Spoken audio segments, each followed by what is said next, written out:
할렐루야. 네. 이 밤에도 하나님을 사랑하며 하나님을 예배하는 우리 모두에게 하나님의 크신 은혜가 가득하기를 주님의 이름으로 축복합니다. 아멘.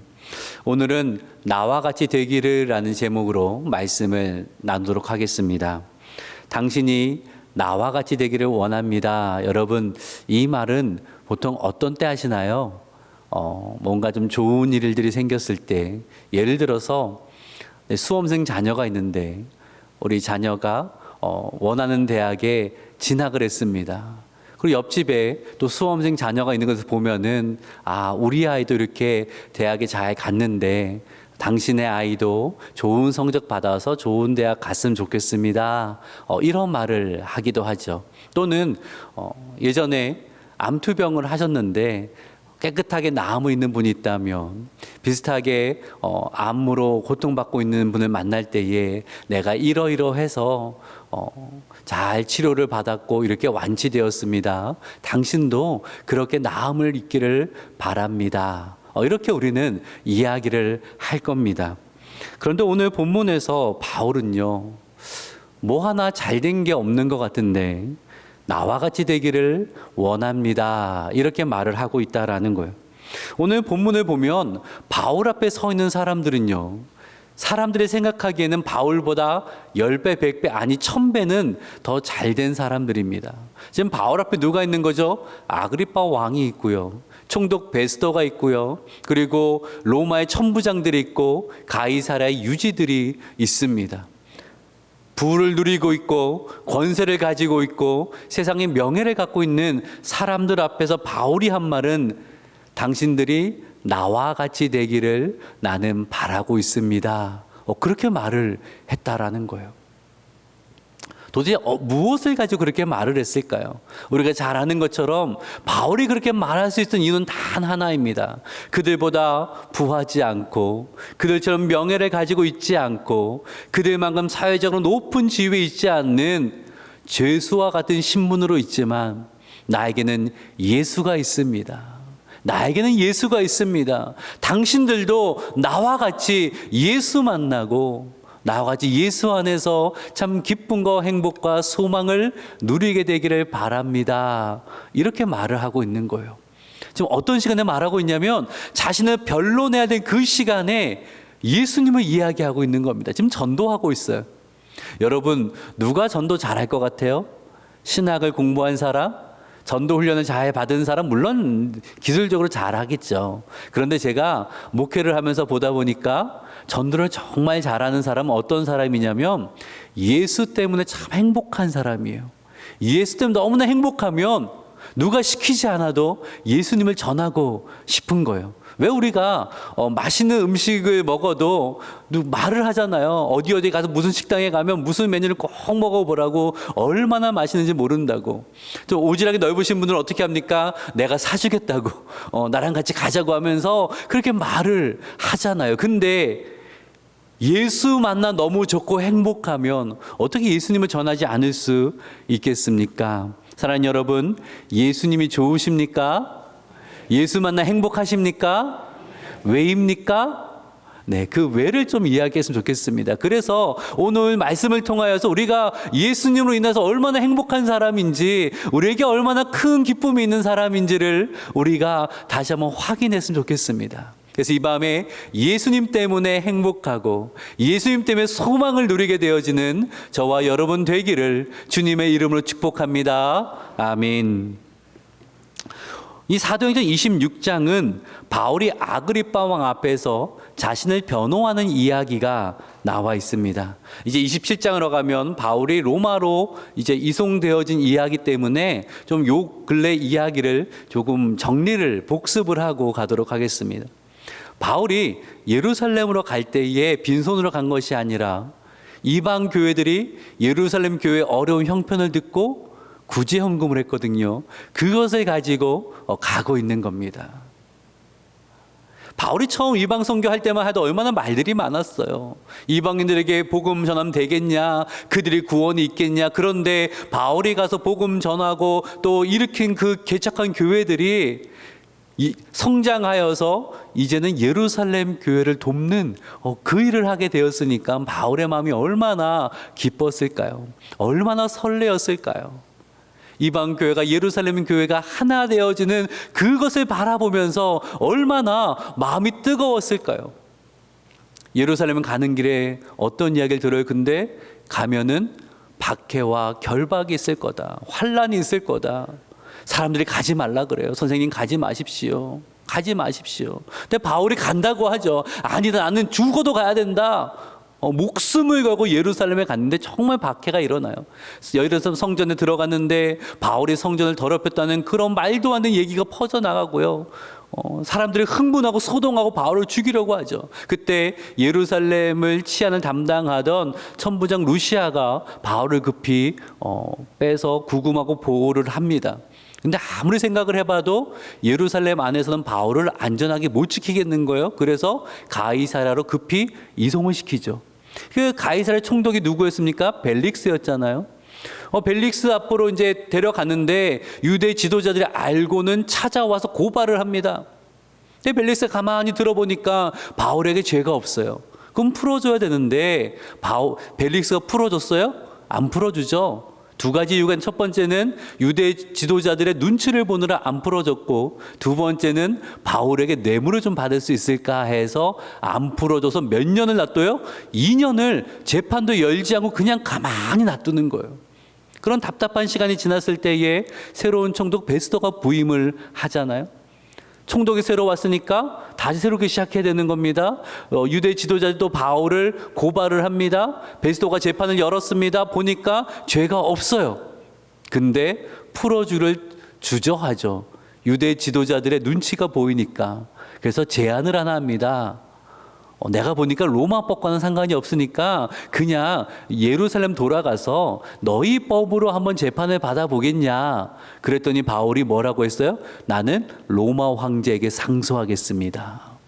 로마 시민권자였기 때문에 로마 황제에게 상소할 수 있었거든요. 그럼 베스도가 참 난감한 거예요.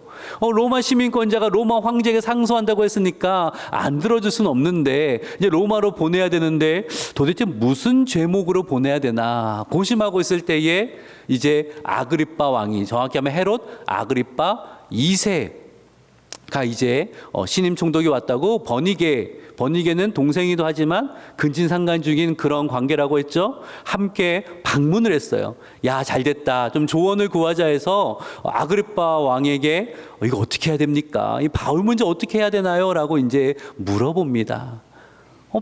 이 아그리빠가 이제 궁금한 거예요. 소문도 들었으니까 내가 바울 한번 만나보겠소 해서 이제 바울이 그 앞에 서게 된 거잖아요. 그래도 분봉 왕이전 왕이 오니까 온갖 귀빈들이 다 모여듭니다. 천부장도 모여들고 그리고 가이사랴의 유지들 다 모여들고 멋진 옷을 입고 그 앞에 다 서 있게 되어지죠. 그리고 그 앞에 바울이 섰다라는 거예요. 이 정도 상황이면 바울이 주눅들만도 해요. 바울의 모습은 얼마나 초라합니까? 2년 동안 감금돼 있었으니까 옷은 너덜너덜했을 거고요. 허름했을 거고, 지난번 말씀드렸지만 바울이 그렇게 키 크고 잘생긴 형 그런 형이 아니라 보기에도 그렇게 멋져 보이지도 않는데, 또 바울의 나이가요 어느덧 50 중반 정도 된 거예요. 한 인생의 50 중반 정도 살면 뭔가 그래도 이루어놓은 것이 있을 법하잖아요. 앞에 있는 사람들은 그보다 젊은 사람들도 이룬 게 많아요. 가진 게 많아요. 근데 바울은요 하는 게 별로 없는 것 같은 거예요. 그렇잖아요. 공부 많이 한 사람이지만 학적으로 이름을 떨쳤습니까? 아니잖아요. 자식이 있어 자식 덕을 볼 수 있습니까? 그것도 아니고, 텐트 만들면서 복음 전하느라고 돈도 하나도 못 모았고, 세상의 기준을 보면 가진 거 하나도 없고 너무나 초라하고. 이쯤 되면요 여러분 어떤 마음 드시겠어요? 솔직히 이런 마음 들지 않겠어요? 하나님 이거 뭡니까? 하나님 이게 뭡니까? 제가 그동안 하나님을 위해서 그렇게 충성하였는데 저 사람들, 예수 안 믿는 사람들은 저렇게 부를 누리고 저렇게 사람들이 부러워하는 모습으로 살아가는데 나는 이게 뭡니까? 난 너무 초라하지 않습니까? 나 너무 창피합니다. 이런 마음이 들지 않겠어요? 하나님, 나도 저들처럼 좀 세워주십시오. 나도 좀 잘 살고 싶습니다 라는 그런 마음이 들 법도 한데, 바울은 뭐라고 말해요? 29절의 말씀을 같이 한번 읽어봅시다. 시작. 말이 적으나 많으나 당신뿐만 아니라 오늘 내 말을 듣는 모든 사람도 다 이렇게 결박된 것 외에는 나와 같이 되기를 하나님께 원하나이다 하니라. 아그리빠와 버니게와 베스토처럼 그렇게 부를 누리고 성공하고 싶습니다라는 그 마음이 든 게 아니라, 하나님, 저 사람들도요 나와 같이 돼야 되는데요, 그 마음이 불붙듯 일어났다라는 거예요. 왜입니까? 세상의 재물과 권력과 성공에 비할 수 없는 너무나 좋은 것을 가지고 있으니까. 바로 예수 십자가 복음을 바울은 가지고 있잖아요. 바울은 천국을 소망한 자잖아요. 십자가의 복음 가진 사람, 천국을 소망하는 사람의 기쁨이 어떤 것인가를 예수님 비유적으로 말씀을 하셨는데요. 마태복음 13장 44절의 말씀 같이 한번 읽어봅시다. 시작. 밭에 감추인 보화와 같으니 사람이 이를 발견한 후 숨겨두고 기뻐하며 돌아가서 자기의 소유를 다 팔아 그 밭을 사느니라. 예수님이 천국을 밭에 감춰진 보화를 발견한 것 같다라고 말씀을 하고 있어요. 좀 당시의 배경으로 설명을 드릴게요. 옛날에는 그 당시에 은행이 없잖아요. 그래서 좋은 돈이나 뭐 보화 같은 것을 땅에 묻어뒀어요. 뭐 집안에 숨겨두기도 했는데, 특히 먼 길을 갈 때는 도둑들까봐 땅에 몰래 이게 묻어두었단 말이에요. 그런데 먼 길을 갔다가 못 돌아온 수가 있죠. 뭐 강도를 만나기도 하고, 또 전쟁에 나가게 될 때도 땅에 보화를 숨겨놓고 나가는데 전쟁 갔다가 못 돌아오기도 하고, 주변 사람들에게 보화가 여기 있다라고 말했으면 좋았을 텐데 그러지 않고 그냥 간 거죠. 소문날까봐. 못 돌아오고 아무도 모르고 그러한 상황인 거예요. 근데 어떤 사람이 그 밭을 어떻게 하다가 보화가 있는 것을 발견했어요. 그러면 당시 법으로는 어떻게 합법적으로 그 보화를 가질 수 있냐면 그 땅을 사면 되는 거예요. 그 땅을 사면 합법적으로 그 땅에 묻힌 것도 내게 되는 거예요. 그러니까 집에 가서 기뻐서 어떻게 합니까? 전 재산을 팔아서 그 밭을 사게 된다라는 거예요. 그 사실 모르는 사람은 이상하지 않아요? 저 사람 왜 저러지? 저렇게 한심한 사람을 봤나? 왜 갑자기 전 재산을 팔아서 밭을 사냐? 뭐 하려고 그래? 이상하다. 아니, 저 사람은 밭을 사면서 왜 이렇게 싱글싱글 웃고 있는 거야? 이상한 사람이네. 이해가 전혀 안 되는 거예요.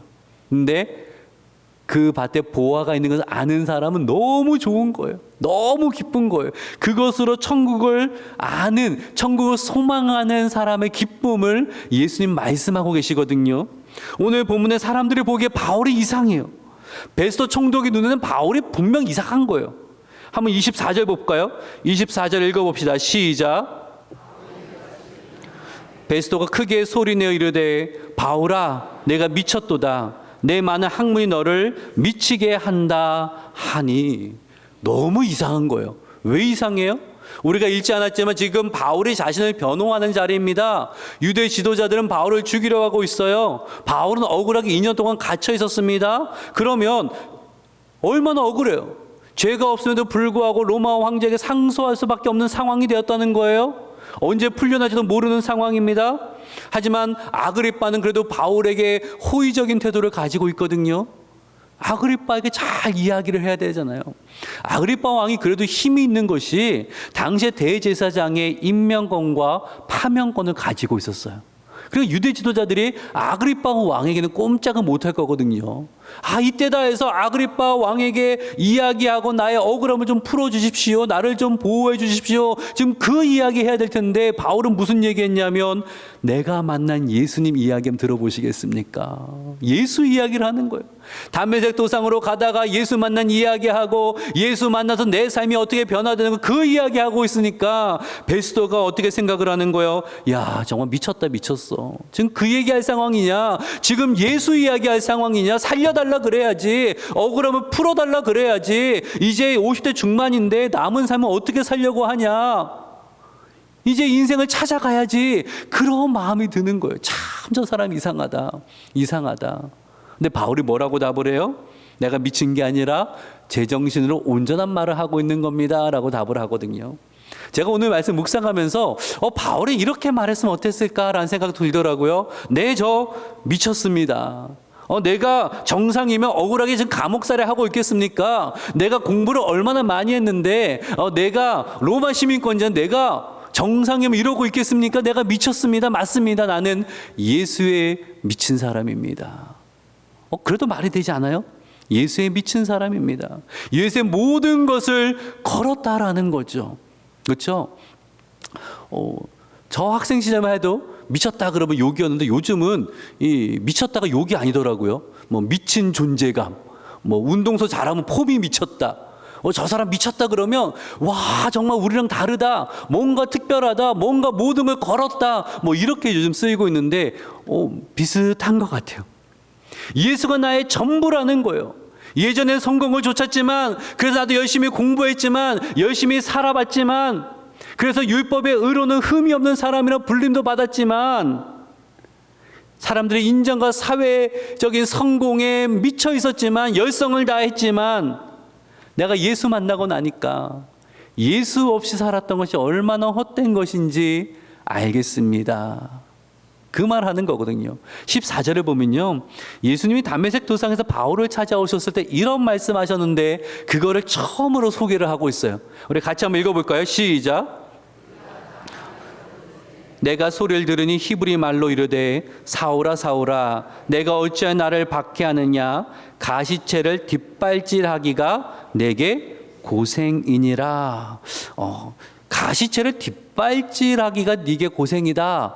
이게 무슨 의미냐면요, 가시채라는 것은 긴 막대기예요. 긴 막대기인데 동물이나 소를 몰 때 쓰는 건데 왜 가시채라고 부르냐면 끝을 가시처럼 뾰족하게 만들었어요. 소를 몰고 가는데 소가 지 마음대로 가면 뒤에서 그 막대기로 뾰족한 대로 콕콕 찌르는 거예요. 그래서 똑바로 가라고, 말 잘 들으라고. 그럼 소가 가끔 찔리니까 좋겠습니까? 그래서 뒷발질을 막 해요. 그럼 어떻게 될까요? 뒷발질하면 주인이 뭐 어떻게 할까요?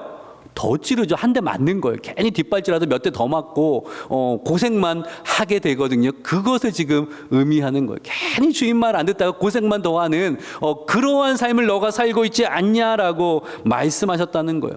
바울의 삶이 그랬거든요. 바울이 열심히 산다고 하는데 하나님과는 전혀 다른 방향으로 살아가고 있는 겁니다. 열심히 살아가는데 그 목표가 땅에 잠시 있다가 사라지는 헛된 것을 위해서 달려가고 있었다라는 거예요. 누구보다 빨리 가려고 노력했는데 지금 보니까 멸망을 향해 달려가고 있는 인생이었다라는 거죠. 근데 예수님이 바울을 찾아오셔서 예수님 만나고 나니까 인생을 바라본 눈이 완전히 달라졌다는 것입니다. 깨닫게 된 거예요.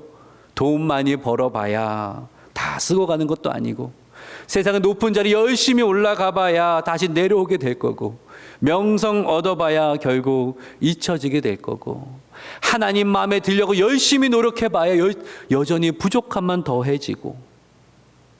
제 말씀 오해하지 마십시오. 세상의 성공, 지위, 재물 다 필요 없다, 그런 거 안 좋은 거다 말씀드리는 거 아닙니다. 예수 믿는 사람 성공한 거 좋죠. 높은 지위에 올라가는 거 좋죠. 저는 우리 청년들, 우리 다음 세대가 성공도 하고 높은 자리에 올라가고 정말 그랬으면 정말 좋겠습니다. 저희 솔직한 심정이거든요. 그런데 그런 것들이 인생의 목표는 아니잖아요. 인생의 목표는 아니잖아요. 인생의 목표가 아니니까 있으면 좋지만 감사한 거지만 없다고 낙심하지 않는 거예요. 제가 자주 말씀드리죠. 우리는 믿져야 본전이 아니라 믿져야 뭐예요? 믿져야 천국이고 믿져야 영광인 인생입니다. 여러분 믿으십니까? 아멘이시죠? 자랑스럽게 말씀하셔서 나는 믿져야 본전이 아니라 나는 믿져야 천국이고 믿져야 영광의 인생이다. 나에 가는 이 길 끝에서 하나님의 영광의 상급을 가지고 나를 기다리고 계신다. 요즘 올림픽이 한참이잖아요. 가끔 이제 하이라이트를 이렇게 요즘 식사하고 이렇게 조금 볼 때가 있는데, 4년간 정말 열심히 노력해가지고 좋은 성적을 거두어서 시상대를 앞에 서서 기다리고 있는 그 선수의 모습을 보고 있으면요, 정말 기쁨이 가득한 그 모습 속에 메달을 기다리고 있잖아요. 디모데후서를 보니까 바울이 그러한 심정으로 자신의 죽음을 준비하고 있더라고요. 디모데 4장 7절과 8절을 볼까요? 7절 제가 읽을게요. 나는 선한 싸움을 싸우고 나의 달려갈 길을 마치고 믿음을 지켰으니 8절 읽읍시다. 시작. 나를 위하여 의의 면류관이 예비되었으므로 주 곧 의로우신 재판장이 그 날에 내게 주실 것이며 내게만 아니라 주의 나타나심을 사모하는 모든 자에게도니라. 아멘. 세상 사람들은 죽음 찾아오면 두려워하고 낙심하고 벗어나려 발버둥을 치는데요. 바울은 아니요. 죽음이 찾아오자 야, 시상대 앞에 설 날이 왔구나.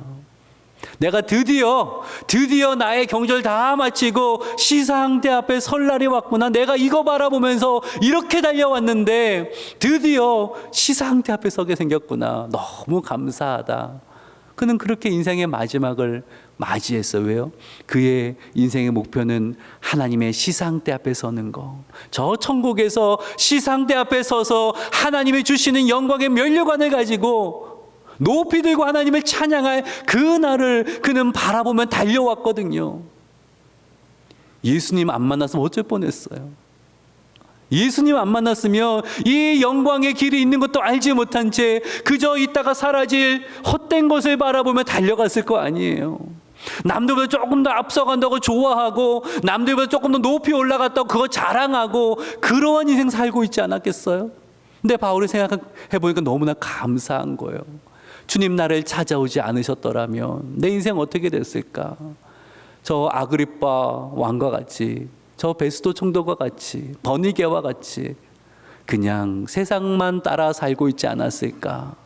그런데 주님 나를 찾아오셔서 나를 구원하셨을 뿐만 아니라 천국 백성 삼아주시고 하늘의 상급을 바라보며 살아가게 하시니 너무나 그게 좋은 거예요.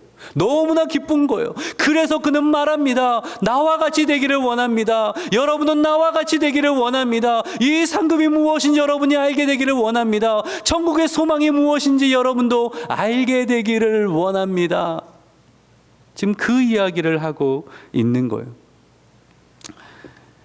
미국에 손꼽히는 설교가였던 갈보리 채플 그 교회의 척 스미스 목사님의 이야기입니다. 그 갈보리 채플은요 한 3만 5천 명 넘는 정말 초대형, 미국의 초대형 교회인데 처음부터 그랬던 건 아니고 척 스미스 목사님이 개척할 때는 한 20여 명 모일 작은 교회로 시작을 했어요.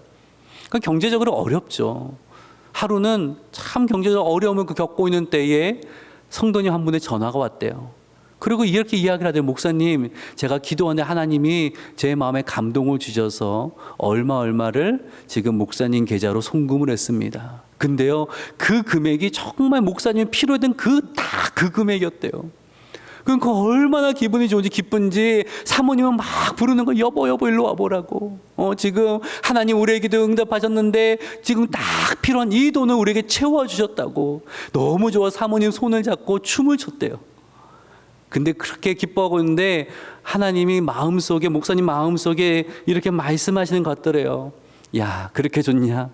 너 내가 보니까 나 때문에는 그렇게까지 좋아하지 않더라. 나 때문에 네 아내 손잡고 춤추는 거 나는 못 봤는데 돈 생기니까 그렇게 좋냐? 그렇게 말씀하신 것 같더래요. 그때 목사님 무릎 꿇고 하나님 그랬네요. 제가 주님으로 인해서는 그렇게 기뻐한 적이 없는데 돈 좀 생겼다고 그렇게 내가 기뻐하고 있었네요. 이 사건이 평생 목사님을 붙드는 큰 교훈이 되었다라는 거예요. 여러분은 무엇으로 기뻐하고 있습니까? 여러분 무엇으로 기뻐하고 있습니까? 건강이 비록 예전 같지 않다 하더라고요. 세상의 기준을 크게 지금 내세울 게 별로 없다 할지라도 난 너무나 기쁜데 뭐 때문에요? 하나님 때문에, 우리 주님 때문에 너무 기쁜, 여러분 그 기쁨을 여러분 누리고 있습니까? 정말 여러분 세상을 향하여서 누구를 보더라도 당신은 나와 같이 되기를 원합니다. 나와 같이 예수 믿고 기쁨 누리기를 원합니다. 여러분 그렇게 여러분 이야기할 수 있습니까? 하나님께 기도할 때에 하나님, 저 사람이, 예수 모르는 저 사람이 나와 같이 예수님 믿고 이 기쁨 누렸으면 좋겠습니다. 여러분 그렇게 기도하고 있습니까? 아니면 우리의 기도가 늘 그냥 하나님 앞에 저 사람처럼 되고 싶습니다, 누구처럼 되고 싶습니다, 나는 왜 건강이 약합니까? 나는 왜 돈이 별로 없으니까? 왜 나는 지금 길이 이렇게 막혀 있습니까? 누구는 저렇게 잘 나가고 있는데 누구는 건강한데? 늘 우리 기도가 누구누구처럼 되고 싶습니다, 누구누구처럼 되게 해주십시오, 그걸로 가득해 있지는 않습니까? 사랑하는 여러분, 이 밤에 정말 바울처럼 예수로 인한 기쁨이 우리에게 가득하기를 원합니다. 예수님 나라에 찾아오지 않았더라면 우리는 어떤 인생 살아가고 있습니까? 그쵸?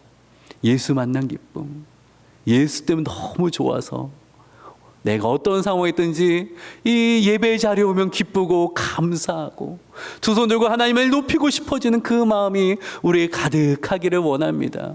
내가 누구를 만나든지 당신도 나와 같이 되기를 원합니다. 당신도 나와 같이 되기를 원합니다. 나처럼 예수 만나고 하나님의 자녀로 살아가면서 천국의 소망을 가지고 상급을 기대하며 사는 삶을 살았으면 좋겠습니다.